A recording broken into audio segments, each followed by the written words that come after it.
Il desiderio di ogni madre è quello di veder realizzati i sogni dei propri figli, vederli soddisfatti nello studio e nel lavoro. Sonia Campagnolo purtroppo non riuscirà a vedere sua figlia Lisa laurearsi in giurisprudenza, ma fino alla fine ha dato disposizioni per poter contribuire alla realizzazione del suo percorso di studi. Sonia Campagnolo è una mamma di 47 anni di Carmignano di Brenta, morta domenica per l'aggravarsi di un tumore al pancreas che l'aveva colpita nel 2019.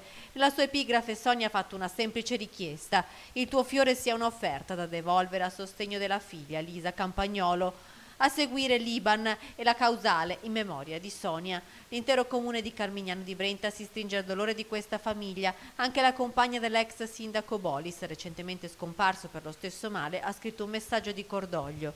La comunità di Carmignano è profondamente addolorata dalla scomparsa della nostra concittadina Sonia. Ci stringiamo attorno al dolore della famiglia, in particolare alla figlia Lisa, alla sorella Laura, al papà Pietro e alla mamma Rita. Lisa continuerà a studiare, sta cercando un lavoro, ma Sonia voleva che avesse una sicurezza economica nel continuare il suo percorso, un percorso che Lisa farà sapendo che la sua mamma le sarà sempre vicina.